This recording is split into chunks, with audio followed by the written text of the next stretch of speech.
नवनवीन व्हिडिओ पाहण्यासाठी व आमच्या सोबत राहण्यासाठी चॅनलला सबस्क्राइब करायला विसरू नका। तर बघा काय माहिती आहे, दिवसेंदिवस सरकारी कर्मचारी आपल्या पगाराबद्दल अधिकाधिक प्रश्न उपस्थित करत आहे। दरम्यान 8वा वेतन आयोग हे प्रत्यक्ष जमिनीवर उतरून आपल्या प्रस्तावावर चर्चा करण्यासाठी अनेक बैठका घेत आहे आणि विविध संघटनांशी संवाद साधत आहे। प्रत्येकाच्या मनात एकच प्रश्न आहे की त्यांच्या पगारात किती वाढ होणार। हे लक्षात घेणं महत्त्वाचं आहे की कर्मचाऱ्यांच्या पगारावर केवळ फिटमेंट फॅक्टरच प्रभाव पडत नाही, तर पगारवाढीस कारणीभूत ठरणारे इतरही अनेक घटक आहेत, ज्यामध्ये महागाई भत्ता, घरभाडे भत्ता आणि वाहतूक भत्त्याचा समावेश आहे। आता अशी बातमी समोर येत आहे की भत्त्यामध्ये एकत्रित वाढ 70% जास्त असू शकते, त्यामुळे पगारात लक्षणीय वाढ होईल। तर एक कर्मचाऱ्यांच्या पगारात किती वाढ होईल, तर all India national public sector employees federation सह अनेक प्रमुख कर्मचारी संघटनांनी सरकारला सादर केलेल्या प्रस्तावानुसार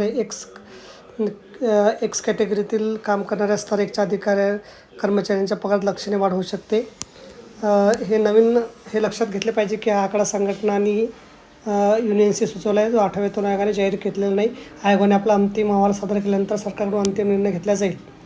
आयोगासमोर कोणत्या मागण्या ठेवण्यात आल्या होत्या, येथे मूळ वेतन हा एक महत्त्वाचा घटक आहे, त्यामुळे घरभाडे भत्ता आणि वाहतूक भत्ता यासारखे घटक थेट मूळ वेतनाशी जोडले आहेत। मूळ वेतन वाढल्यास एकूण वेतन पॅकेज लक्षणीयरित्या मोठे दिसते, त्यामुळे कामगार संघटनांनी आयोगासमोर मागण्या ठेवल्या आहेत। महागाई भत्ता मूळ वेतनात विलीन करावा, नवीन वेतन श्रेणी अंतिम करून लागू करण्यापूर्वी महागाई भत्ता मूळ वेतनात विलीन करावा अशी मागणी संस्था करत आहेत। वाहतूक भत्ता, या महागाईच्या काळात वाहतूक भत्ता वाढवण्याची मागणी झाली आहे। घरभाडे भत्ता, प्रत्येक घरात राहण्याच्या सर्व वेगवेगळ्या खर्च वेगवेगळा असल्याने घरभाड्याची वाढ शहराच्या श्रेणीनुसार द्यावी अशी मागणी कामगार संघटनेने केली आहे। सध्या घरभाडे भत्ते दर 30%, 20%, 10% असे आहेत। 8व्या वेतन आयोगाअंतर्गत दर 36, 24 आणि 12पर्यंत वाढवण्याचा प्रत्यक्ष कामगार संघटनांनी मांडला आहे।